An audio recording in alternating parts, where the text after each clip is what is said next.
Assalamualaikum everyone. Welcome to the course of Digital Signal Processing. My name is Dr. Muhammad Bilal Qureshi and I'm going to be your instructor for this course. So before starting the course, let's look at the guidelines of this course. So as you know that because of COVID-19 situation, we will be having these lectures online. So there will be two lectures of 60 minutes each. What we will do, we will have 20 to 35 minutes of presentation which will be uploaded on YouTube. So you will watch that presentation in which I have explained you all the things, and then we will have a session of 30 to 35 minutes on MS Teams to discuss your problem and to answer your questions. I will try my best to upload the video lectures on YouTube before Tuesday because we don't have any class on Monday as per timetable. So there are going to be 16 weeks of lecture, so we'll cover 32 lectures. Let's move on to next guidelines. Okay, so there are going to be 4 assignments and 4 quizzes which is mentioned in your course outline, and I have shared that course outline with you on portal. And here I'm going to tell you about the course books. So these are your 2 textbooks. One is Discrete Time Signal Processing by Alan V. Oppenheim. The preferred edition is 5th or 6th. However, if 2nd is available, you can use that one. The contents are almost same. The only difference between is that the page number are different in new editions. So this is the same book from same author. So I hope that you have studied Signal and System by the same author, Alan V. Oppenheim. The second book that we are going to follow in this course is Digital Signal Processing, a Practical Approach by Emmanuel C. Fischer. So I will upload the scanned copies of this book because this is not easily available. However, this book is available in the library, so you can get it from there.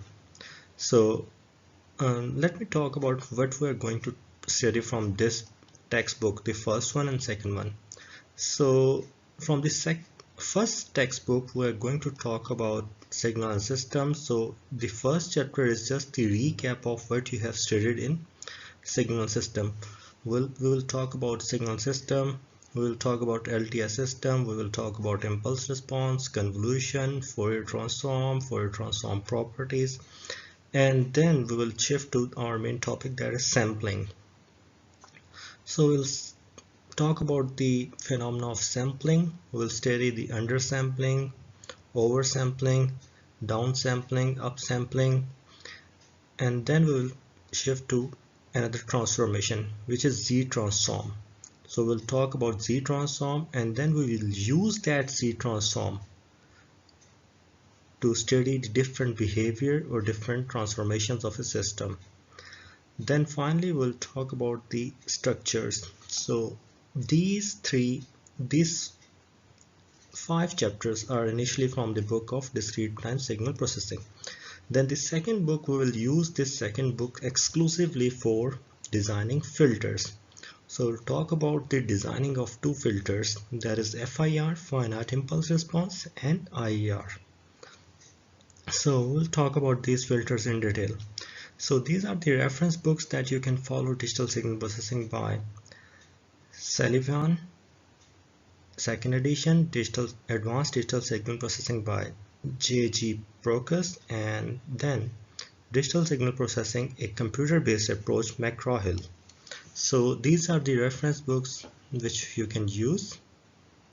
So as I have already mentioned you about the course content, so these are the CLOs that you have to achieve in this course. So these are our course learning objective. So number 1 is differentiate between continuous and discrete time systems and signals and articulate the underlying concept of continuous to discrete time transformation, both in time and frequency domain. So this transformation is basically sampling process. So we are going to study the sampling process in time and frequency domain. Before that, we will talk about the recap of your signal and system knowledge. So this is our program learning objective 1, and the domain is C1. Okay, so the cognitive domain is C1. So it will cover chapter 2 and chapter 4. So this is our learning objective 1. In second, we will apply Z transform its properties on discrete time system. So this will cover chapter number 3, and this is again PLO1, Program Learning Objective 1, and the level is C3. In third course learning objective, we will analyze LTI discrete time system, interpret difference equations, demonstrate the difference between linear and non-linear phase system. So this will be from chapter number 5, and this is going to be C4 level. So the cognitive level is 4. So what we are going to do, we are going to do analysis in this chapter, and the program learning objective is PLO2. Finally, this is from another book, chapter 6, 7 or 8. As I've already told you that what we will do, we will design digital filters, so FIR and IR. With variety of techniques, there are a number of ways to design FIR filter, and there are a number of ways to design IR filters. So we are going to study the concepts of designing these filters and computation of Fourier transforms. So that was about the course learning outcomes. So we have 4 course learning outcomes, 1, 2, 3 and 4. So we are going to assess these in your quizzes and assignments. So let's talk about them in the next slide. So before I move to assessment, these are the targeted PLOs. As you saw in previous slide, PLO1, it means that we are going to focus on the engineering knowledge. So an ability to apply knowledge of mathematics, science and engineering fundamentals, and an engineering specialization to the solution of complex engineering problem. So like it's very basic, just we are going to give you the flavor of engineering knowledge. When talk about PLO2, that is the program learning objective. So overall basically there are 12 program learning objectives for engineering. So we are just targeting 3 here. So second is problem analysis, an ability to identify, formulate research literature and analyze complex engineering problems, reaching sustained conclusion using first principle of mathematics, natural sciences and engineering sciences. So first I'm going to provide you engineering knowledge regarding this digital signal processing, then we will use that engineering knowledge to problem analysis, and finally in PLO3 we're going to design and development of solution. So we're going to design digital filters, an ability to design solution for complex engineering problems, and design systems, components or processes that meet specific needs with appropriate consideration for public health and safety, cultural, societal and environmental consideration. So these are the 3 targeted program learning objectives. Basic knowledge, using that knowledge for problem analysis, and then design development solutions. So this is the complete assessment plan, which is also mentioned in your course outline, which you can see uploaded on the portal. So our first assignment will be from CLO1, and once you have submitted that assignment, the quiz will be based on that assignment. So you can see that we are targeting the same CLO for assignment 1 and quiz number 1. Then the sessional will be, if there is any sessional, I don't know about it, whether is it going to be any sessional online or not, but let's say there are sessionals, so that will be from CLO1 and CLO2. So assignment number 2 will be from CLO2 and quiz number 2 will be from CLO2. Now assignment number 3 will be from CLO3, and then same CLO will be used for quiz number 3 assessment. And then in second sessional we will have CLO2, CLO3, CLO4. So we have covered 4 CLO till sessional 2.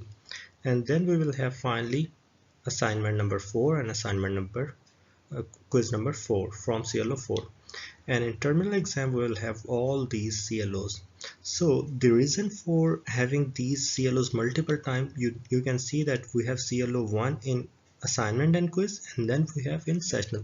So if somebody fails any CLO in assignment or quiz, he or she will have a chance to clear that CLO in sessional 1.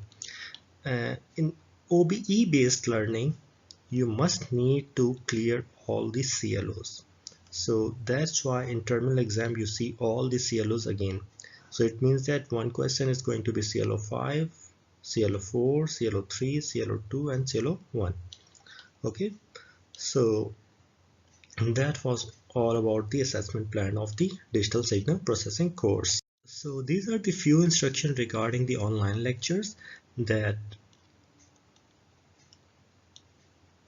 I will upload the links of the lecture on the portal, and PPTs will be uploaded on the portal.